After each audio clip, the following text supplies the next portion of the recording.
자, 안녕하세요. 한양대학교의 유영만 교수입니다. 자, 지식생태학자 유영만의 촌철살인 오늘 6번째. 오늘 여러분과 같이 나눠볼 촌철살인의 명언은 힘들어야 힘 들어간다. 이런 언어 유희를 가지고 말씀드려 보도록 하겠습니다. 여러분 평상시에 힘든 경험을 많이 한 사람들은 이것보다 더 힘든 상황이 오면 그 평소에 힘든 경험을 하면서 축적한 힘을 가지고 그 힘든 상황을 극복하는 거예요. 그래서 힘 들어가면 힘이 다시 들어간다. 이런 이야기를 해볼까 합니다. 여러분 우리가 살면서 인생에서 깨달은 많은 법칙이 있는데 그 중에 고통 총량 불변의 법칙이라고 있어요. 그러니까 한 인간이 일생 동안 경험하는 고통의 총량은 정해져 있다는 거예요. 예를 들면 고통의 총량이 약 100이라고 그러면 제가 약 80%를 지금까지 고통을 경험했거든요. 그럼 나머지 20%만 남은 여생 동안 경험하면 되는 거예요. 그래서 사람에 따라서 인생의 어떤 그 경험과 고난과 역경을 극복하는 그런 거에 따라서 인간이 일생 동안 경험하는 고통의 총량은 딱 정해져 있다는 거예요. 그런데 우리 주변에 보면 어떤 사람은 고통을 하나도 경험하지 않고 부모님을 잘 만났거나 아니면 환경이 좋은 그런 덕분에 태어난 이런 분들한테는 이런 고통의 총량, 고통 총량 불변의 법칙이 적용되지 않는 것 같다고 느껴지지 않습니까? 예.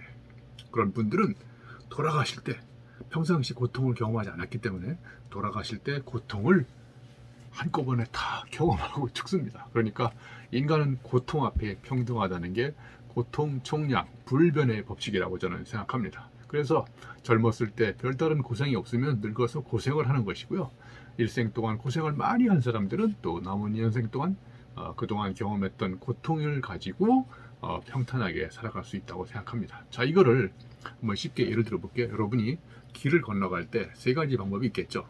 육교를 건너거나 지하도를 건너거나 아니면 그 횡단보도를 건너거나. 자, 그러면 육교를 건널 때는 처음에 시작할 때 계단을 올라가야 되니까 고통이 좀 심하겠죠. 그죠?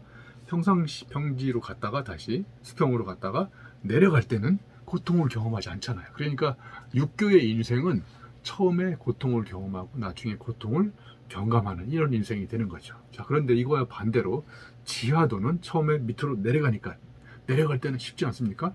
자, 그러면 한없이 내려가는 것이 아니라 옆으로 수평으로 갔다가 내려간 만큼 다시 또 올라와야 되잖아요. 그죠? 이런 분들은 전반기의 인생이 평탄하게 내려갔다가 평상시에 고통을 경험을 안 하다가 이제 인생의 후반부에 올라가는 이런 고통을 경험하는 것이죠. 자, 그러니까 육교나 지하도를 딱 봤을 때 인간이 경험하는 고통의 총량은 플러스 마이너스 제로라는 거예요. 그래서 우리의 삶은 오르락 내리락 하는 거예요. 여기 락자가 즐길 락자인 거 아시죠? 오르락 내리락. 그러니까 올라갔다 그래서 너무 자만하지 마시고 내려갔다 그래서 너무 좌절하지 마시고 그래서 올라갔다 내려갔다 하는 인생이 된다는 거예요. 그래서 올라갈 때 여러분들이 힘들이고 올라갔으면 내려갈 때는 힘 안 들이고 등산도 마찬가지잖아요.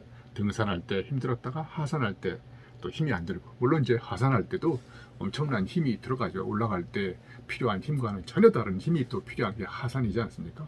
아무튼 삶은 이렇게 고통을 경험하면서 올라갔다가 또 고통을 경험한 덕분에 정상에 갔으니까 자, 그러면 이제 정상에 다시 또 내려오면서 이렇게 또 인생을 또 이렇게 새롭게 정리해보는 이런 어떤 오르락 내리락. 그래서 삶은 계란이 아니라 삶은 우여곡절 파란만장한 인생을 사는 이렇게 곡선이 되는 거예요. 자, 그래서 이런 고통 총량의 불변의 법칙을 운동에 대입해도 똑같습니다. 여러분 운동을 하면 평상시에 이렇게 근육 운동을 하잖아요. 그러면 이렇게 신체에 자기도 모르게 작은 고통이 계속 갑니다. 그러니까 밥 먹듯이 평상시에 운동을 열심히 하는 사람들은 어떤 고통을 경험하느냐? 작은 고통을 계속 축적해서 경험하는 거죠. 그러니까 평상시에 운동을 밥 먹듯이 한 사람들은 죽을 때 이 세상을 하직할 때 그동안 운동을 통해서 경험했던 고통의 총량이 이미 일생 동안 경험한 고통의 총량을 거의 다 찼기 때문에 운동한 사람들은 돌아가실 때 이 세상을 아주 편안하게 돌아가실 수 있다는 이런 평범한 고통 총량의 불변의 법칙에 비추어서 우리의 삶을 한번 이렇게 되짚어 봤습니다. 자, 그러면 여러분 우리가 웰빙, 잘 먹고 잘 사는 것도 중요하지만 우리가 가장 중요한 게 뭐냐? 잘 죽는 웰다잉입니다. 그죠? 내가 평상시에 건강하게 자라고 그리고 고통을 이렇게 경험하다 보면 우리가 죽을 때에도 우리가 고통을 없이 이렇게 아주 세상을 편안하게 죽을 수 있는데, 저는 이것이 웰빙보다 더 중요하다고 생각해요. 내가 여러분 늙어가지고 예를 들면 나이 들어서 몸이 아프고 또 내 마음대로 못 쓰게 되고 고통을 엄청나게 경험하면서 그런 경우는 어떤 경우냐면 나만 아픈 것이 아니라 나와 관계된 모든 사람들이 더불어서 같이 아픈 거잖아요. 그죠? 그래서 우리가 건강하게 살아가는 것, 병 없이 살아가는 것, 이런 것이 가장 중요한 뭐라고 할까요? 원동력은 바로 평상시에 여러분이 운동을 하는 거라고 생각합니다. 그래서 여러분이 운동을 평상시에 계속하면, 밥 먹듯이 하면 여러분은 돌아가실 때에도 뭐랄까 아주 편안하게 돌아가실 수 있다고 생각합니다. 자, 그런데 오늘 주제가 이제 힘 들어가야 힘이 들어간다고 그랬잖아요. 제가 운동을 하는데 이게 볼펜을 가지고 아령 운동을 하면 여러분 아령이 여기 근육이 잘 안 생기겠죠, 그죠?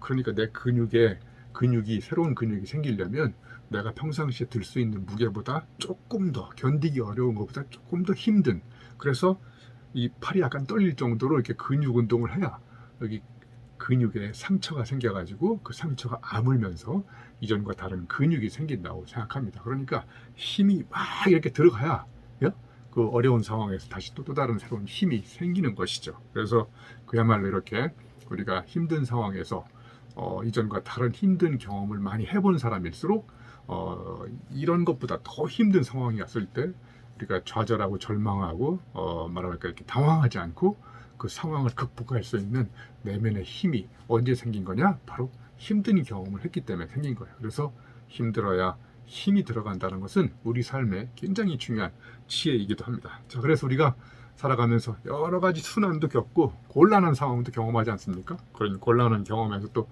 험난한 인생을 살기도 하고, 그리고 이런 고난의 터널을 이렇게 빠져나가다 보면 정말 심란한 인생을 사는 경우도 많지 않습니까? 그래서 이렇게 다사다난한 이런 고통, 힘든 경험을 경험했을 때 이 고생을 한 사람들은 결국은 한자를 바꿔서 높을 고자에 살아생자, 그래서 쓸 고자, 고생해서 높을 고자와 뭐라 할까요? 그 인생의 생자 있지 않습니까? 생자를 쓰면 고생을 한 사람이 높이 올라가서 저 넓은 또 다른 세상으로 갈 수 있는 그런 편안한 삶을 살 수 있다는 것이죠. 그래서 여러분 힘들어야 힘들어간다를 잘 명심하시고 평상시에 힘을 기르는 방법, 힘든 상황을 정면 도전해서 돌파하고 그걸 극복하는 이런 경험이 많아지면 여러분도 힘든 상황을 잘 극복할 수 있는 내공의 힘이 생긴다고 생각합니다.